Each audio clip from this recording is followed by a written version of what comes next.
Bien, ¿cómo engaña Luis Toro a los católicos? Vamos a ver en esta ocasión una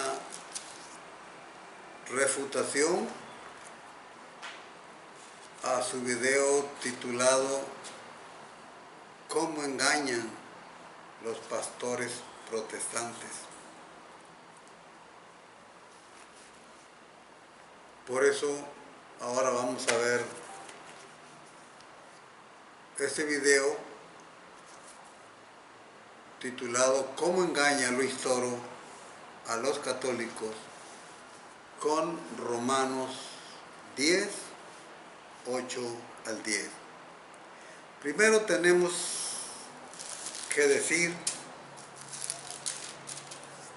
que él confunde o lo hace conscientemente sin estar confundido, pero sí con el afán de llevar a las gentes por caminos equivocados. Luis Toro confunde el ser con el qué hacer. Romanos 10, 9 al 10. Dice así: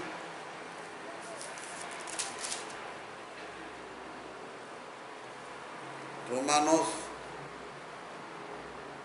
capítulo 10,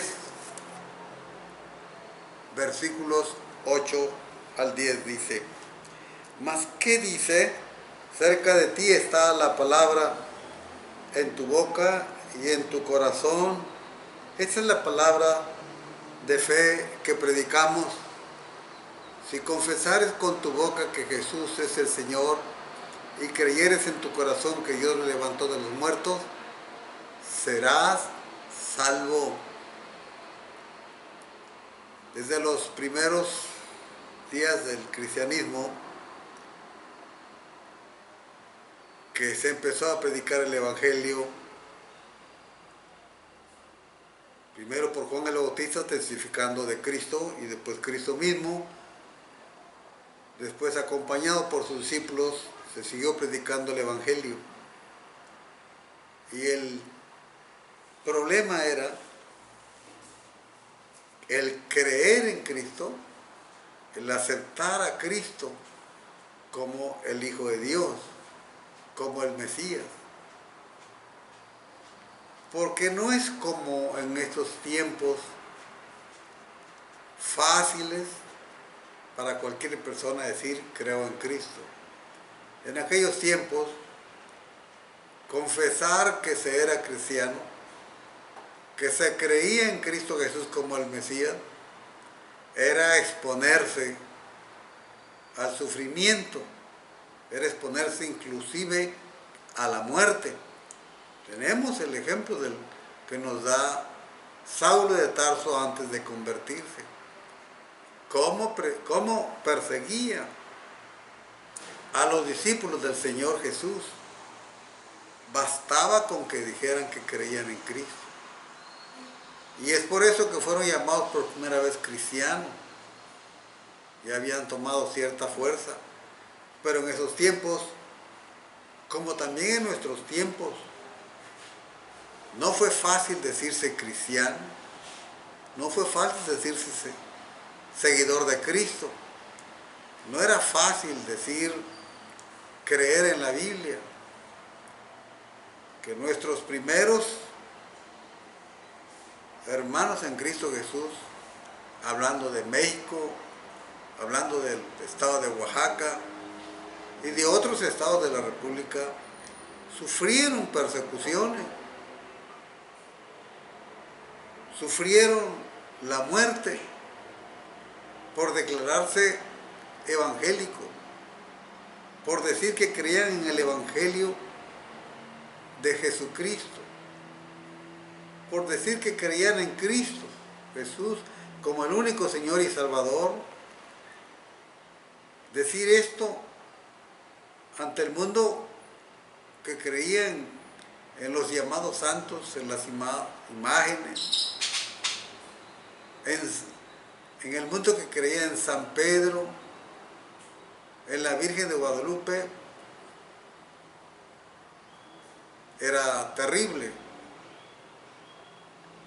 Aún en los últimos tiempos se ha visto en el estado de Chiapas cómo estos hermanos evangélicos no solo perdieron sus propiedades materiales, sino aún sus vidas por ser cristianos. Así en aquel tiempo, confesar con la boca que Jesús es el Señor y creer en verdad que Dios le levantó de los muertos, no era cosa fácil ante la sociedad, ante el mundo, pero sí había una cosa real, que se era salvo, aunque no le guste a todos los apologetas católicos.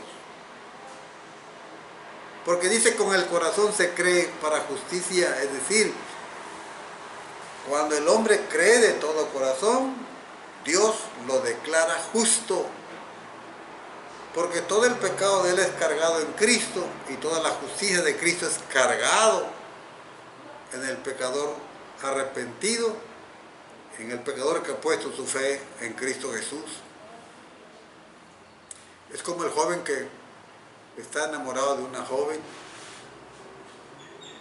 Nunca va a tener una acción, una actitud positiva de parte de la joven si él no es capaz de abrir su boca y hablarle y buscar de ella una respuesta agradable.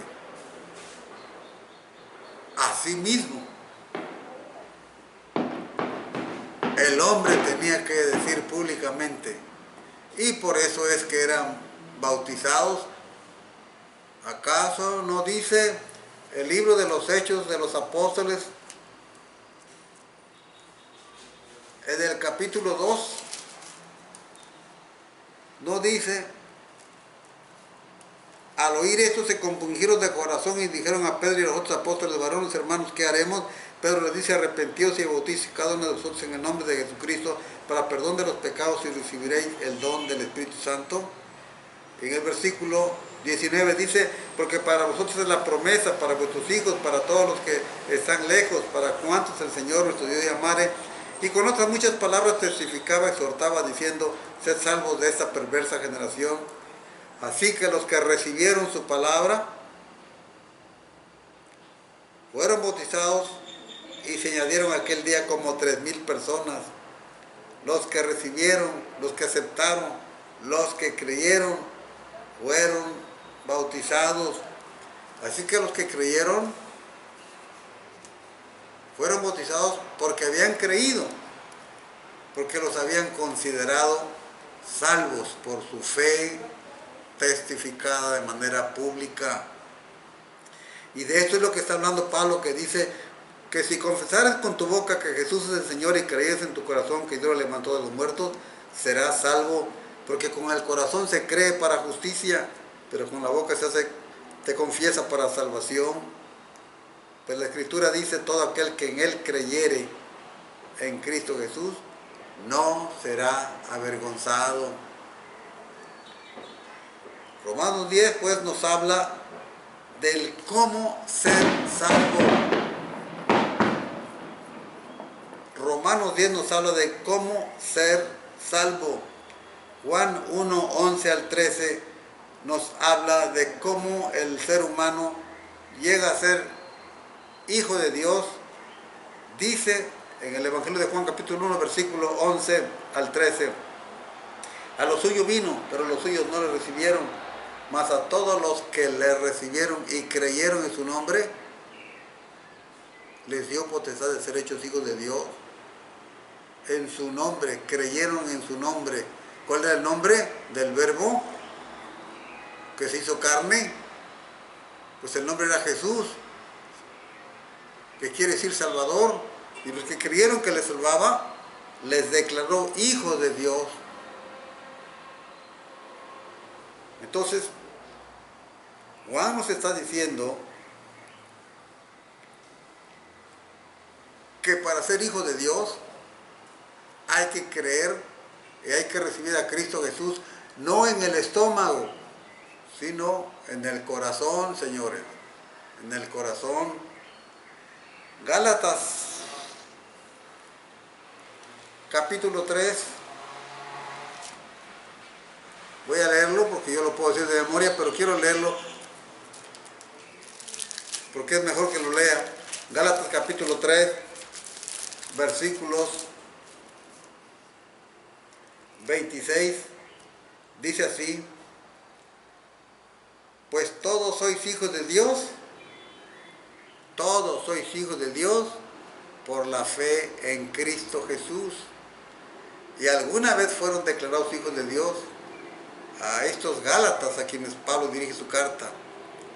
Cuando ellos creyeron y recibieron a Jesús como su Salvador único y personal, Dios o Cristo les declaró hijos de Dios. ¿Cómo se hace para nacer en el Espíritu?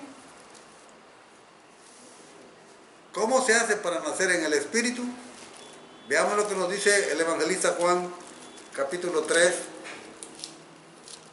versículos 5. Dice así: de cierto te digo que el que no naciere de agua y de espíritu no puede entrar en el reino de Dios. Juan o Jesús aquí no estaba hablando del bautismo en agua, señores. No entendió Juan el lenguaje de Jesús, las palabras de Jesús, y entonces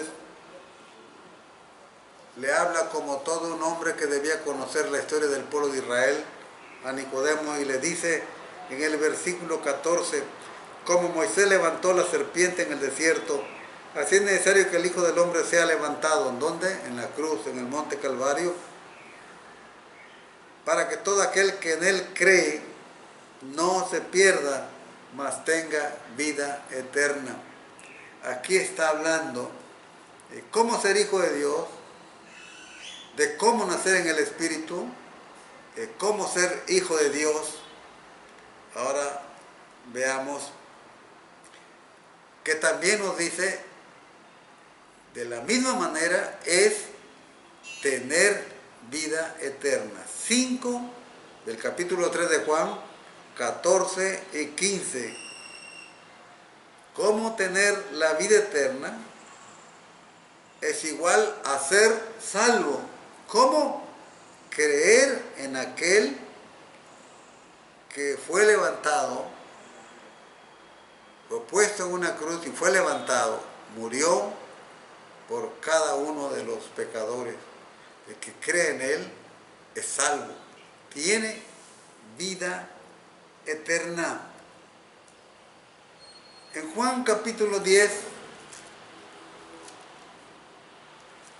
primera de Juan capítulo 5, versículos 11 en adelante, dice de la misma manera. Pongan atención, señores. Primera de Juan, capítulo 5, versículo 11 al 13. Dice así: este es el testimonio, que Dios nos ha dado vida eterna. Nos ha dado. No dice nos está dando, nos va a dar. Nos ha dado, tiempo pasado. Y esta vida está en su Hijo. ¿Cuándo les dio la vida eterna Dios a Juan y a todos los cristianos a quien él dirige su carta en aquel tiempo, como a los de ahora? ¿Cuándo? Dice el versículo 12: el que tiene al Hijo tiene la vida. El que no tiene al Hijo de Dios no tiene la vida eterna. ¿Cuándo entonces recibieron ellos la vida eterna? Cuando cada uno de ellos en lo particular, en lo personal, decidió aceptar y recibir a Cristo como su Mesías, como su Salvador. Por eso en su capítulo 1, versículo 11, 12 y 13, Juan dice: a los suyos vino y los suyos no le recibieron, mas a todos los que le recibieron, a los que creen en su nombre, les dio potestad de ser hechos hijos de Dios. Aquí dice: el que tiene al Hijo, tiene la vida. El que no tiene al Hijo de Dios, no tiene la vida. Por supuesto que está hablando de tenerlo en el corazón, no de tenerlo en el estómago, señores. Esas cosas os he escrito a vosotros que creéis. Estas cosas os he escrito a vosotros que creéis en el Hijo de Dios, para que sepáis que tenéis vida eterna. Si yo creo en Cristo Jesús, entonces yo tengo vida eterna. Pablo, pues, en la carta a los Romanos capítulo 10, versículo 9, dice que si confesares con tu boca que Jesús es el Señor y creyes en tu corazón que Dios levantó a los muertos, serás salvo. Estas palabras las dirige Pablo a la iglesia de los romanos, mostrando el anhelo de su corazón que tiene por sus hermanos de su propia raza, los judíos, el pueblo de Israel. Ahora veamos la otra parte. Esta es la parte que yo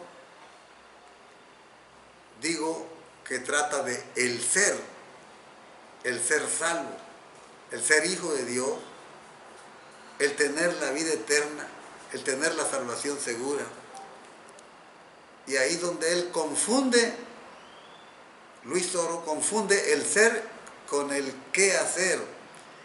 Y si no lo confunde, lo sabe bien, entonces es una maldad suya, pero sí está confundiendo al público católico romano y trata de confundir a todo aquel creyente evangélico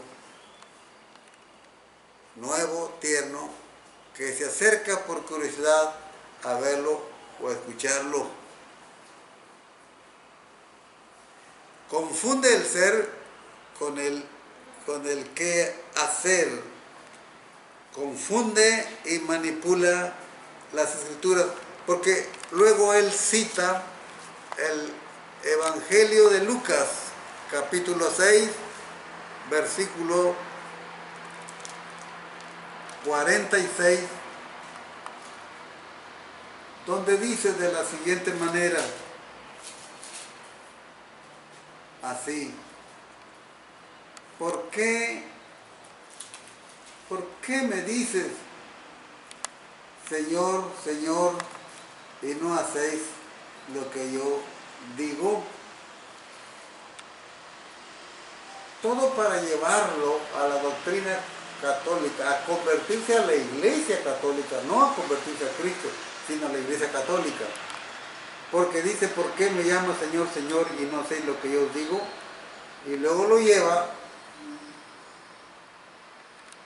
a que es necesario al hombre celebrar la Eucaristía, pero eso sí, en la iglesia católica, porque entre los hermanos separados ese acto no tiene valor, solamente lo tiene en la iglesia que Cristo fundó.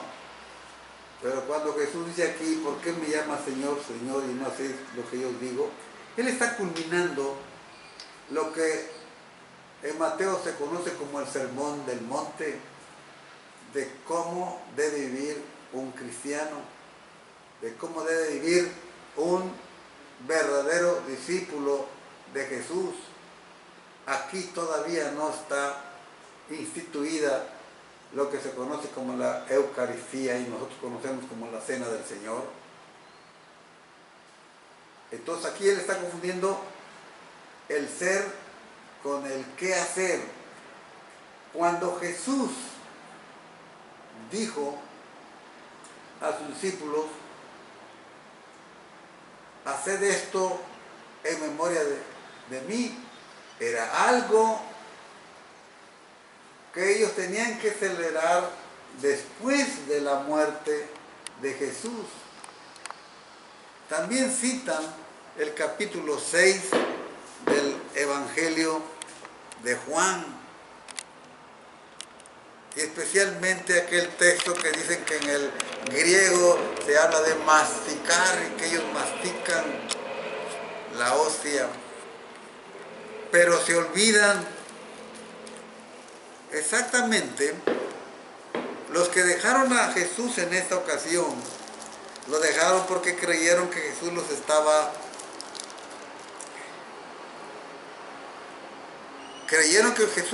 llevando a practicar el canibalismo.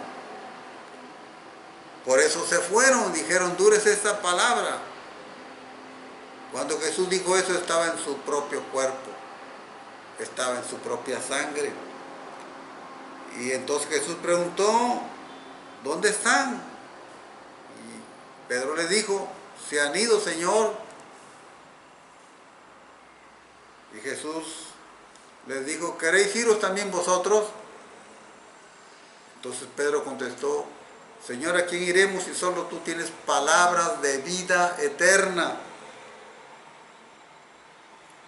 Dice el versículo 60, que al oírlo, muchos de sus discípulos dijeron, dúrese esta palabra, ¿quién la puede oír? Y entonces Jesús trató de aclarar, o no trató, sino aclaró este malentendido de estos que se fueron y lo dejaron, porque creyeron que le estaba diciendo que comieran su sangre y su carne. Es exactamente lo que ellos le dicen al mundo católico romano. Los están haciendo creer que practican una verdadera antropofagia, un verdadero canibalismo, que se comen el verdadero cuerpo de Cristo. Todo este capítulo 6 así lo usan ellos, pero se olvidan que hay un texto en el versículo. De eso se olvidan. Que Jesús aclaró esta equivocación de esos discípulos que lo habían dejado, porque Jesús había dicho, si no coméis la carne del Hijo del Hombre y bebéis su sangre, no tenéis vida en vosotros. Por esa razón fueron y lo dejaron. Y siguen insistiendo en esta misma enseñanza los maestros del catolicismo romano, pero se olvidan que Jesús le dijo a los discípulos y les explicó este lenguaje figurado que él usó acá, diciéndole en el versículo 63, el espíritu es el que da vida, la carne para nada aprovecha. Las palabras que yo os he hablado son espíritu y son vida. Así es que no hay razón para querer entender, para querer decir que literalmente el pan se transforma en el verdadero cuerpo y en la verdadera sangre de Cristo Jesús. Decir que hay que creerle en Jesús cuando dice, ¿por qué no hacéis lo que yo os digo? Y que Jesús está hablando de la institución suya, conocida entre nosotros como la Cena del Señor, pues es un grave error, porque una cosa es el ser y otra cosa es el qué hacer. Practicar la Cena del Señor, como otras muchas cosas que la palabra de Dios ordena a los que siguen, es el qué hacer del verdadero cristiano, pero no depende de ellos la salvación. Ellos han cambiado la enseñanza de la palabra de Dios, de que Cristo hay que recibirlo en el corazón. La han cambiado de lugar y ahora ellos enseñan que hay que recibirlo en el estómago. No es así, señores. De ninguna manera es así. En Lucas 22, 19 nos habla precisamente de la institución de Jesús cuando él dijo, esto es mi cuerpo que por vosotros es dado, bebed de ella todos, haced esto en memoria de mí. Pero no dijo Jesús, hagan esto como sacrificio y holocausto y perdón de los pecados de los hombres. No dijo yo les nombro sacerdotes. No, señores, hagan esto en memoria de mí. ¿Por qué? Porque Él pronto ya iba a morir y regar su sangre. Ahora, el pan y el vino lo tenían que hacer para recordar el sacrificio que pronto iba a hacer Jesús en la cruz. Y ahora resulta que hay que realizar esa práctica, hay que realizar la Eucaristía para ser salvo. No, señores. De acuerdo con la Biblia, los que se bautizaban porque ya eran salvos, porque ya tenían a Cristo en el corazón, porque ya tenían el perdón de pecados y ya tenían la vida eterna. Ahora lo que debían hacer es realizar eso que les iba a ayudar a recordar cada vez que lo hicieran el inmenso sacrificio realizado por Jesús. Engañan al hombre, al mundo, con el qué hacer y le quitan el cómo hacer para ser salvo. Así, de esta manera, usando Romanos 10, versículos 9 y 10, en adelante, Luis Toro y todos los apologetas católicos engañan al mundo viviendo ellos engañados. ¿Por qué me llama Señor, Señor y no hacéis lo que yo os digo? Hebreos capítulo 3, vamos a ver qué nos dice la carta a los Hebreos, capítulo 3.